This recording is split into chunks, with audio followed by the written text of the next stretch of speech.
दीजिए, कोई सांसारिक प्रमाण बताइए। तो हमने कहा क्यों नहीं होता? आप भगवान को याद करोगे तो भगवान आपका कल्याण क्यों नहीं करेगा? कछुवी, कछुआ देखा है आप लोगों ने? बोलो, जम के बोलो जरा, देखा? कछुए की जो धर्म पत्नी होती है कछुवी, पानी में रहती है, अंडा देती है रेत के ऊपर। पानी में कछुवी कभी अंडा नहीं देती, कछुवी अंडा देती है तो रेत पर देती है। और एक बार अंडा देने के बाद में कछुवी कभी उस अंडे के पास नहीं जाती, कभी नहीं जाएगी। एक बार अंडा देने के बाद में कछुवी उस अंडे के पास में नहीं जाएगी, पानी में रहेगी, दूर रहेगी। बस कछुवी उस अंडे को याद करती रहती है, पानी में स्मरण करती रहती है, और वो अंडा पक जाता है और उस अंडे में से बच्चा बाहर निकल जाता है, मात्र स्मरण करने से।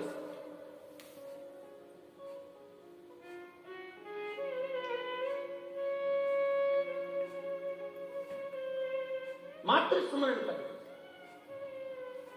कितना विचित्र ज्ञान। गर्भ में 9 महीना रखना पड़ता है, तब जाकर बच्चा पक पाता है। 9 महीना रखना पड़ता है।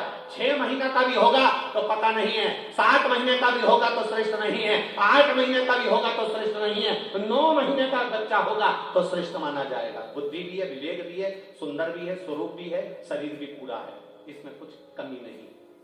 पका है, पूरा पका, गर्भ के अंदर पका। क्या हम स्मरण करते हैं तो भगवान हमारे पर कृपा दृष्टि करता है? कभी अंडा देने के बाद उसके पास में 8 महीना, 7 महीना, 6 महीना, 5 महीना, 4 महीना नहीं जाती, याद करती रहती है तो भी अंडा पक जाता है, तो भी अंडा पक जाता है।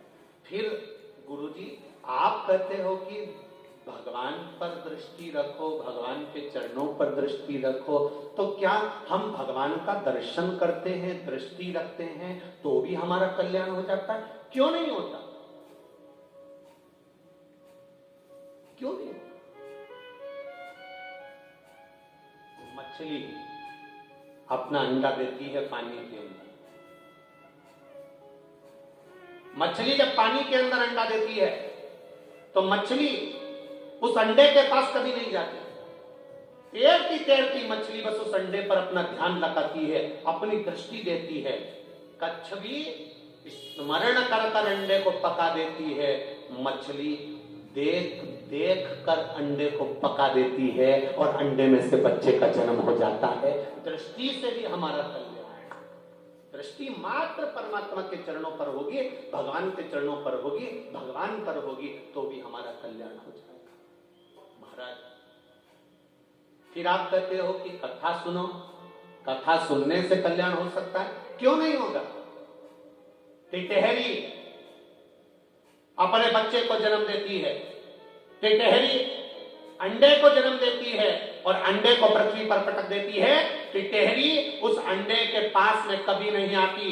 टिटहरी बस एक काम करती है, आकाश में उड़ती है और चिल्लाना चालू कर देती है। इतनी चिल्लाती है, इतनी चिल्लाती है कि टिटहरी के शब्द से अंडा पक जाता है, उसका बच्चा जन्म ले लेता है। उसी तरह भगवान की कथा जब होती है, हम सुनते हैं, गर्जना होती है, शब्द निकलते हैं, मंदिर में घंटियां बजती है, घंटाल बजते हैं, उसके शब्द जब निकलते हैं तो हम जैसे जीवों का कल्याण अपने आप हो जाता है। ये शब्द की गर्जना।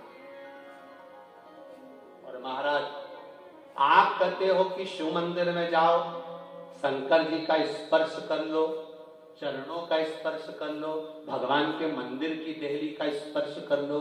स्पर्श से क्या मतलब है? हमारा कहना है मोरनी अपने बच्चे को जब जन्म देती है, मोरनी अंडे को जब जन्म देती है तो मोरनी अपने अंडे को कहीं छोड़कर नहीं जाती, उसके स्पर्श में, उसके साथ, उसके ऊपर बैठी रहती है, स्पर्श में लगी रहती है, तो वो अंडे से बच्चा जन्म ले लेता है। हम भगवान के चरण पकड़ लेते हैं तो हमारा भी कल्याण हो ही जाता है। ये स्पर्श शेयर करें, सब्सक्राइब करें और बेल आइकन भी दबाएं। श्री शिवाय नमस्तुभ्यं, श्री शिवाय नमस्तुभ्यं।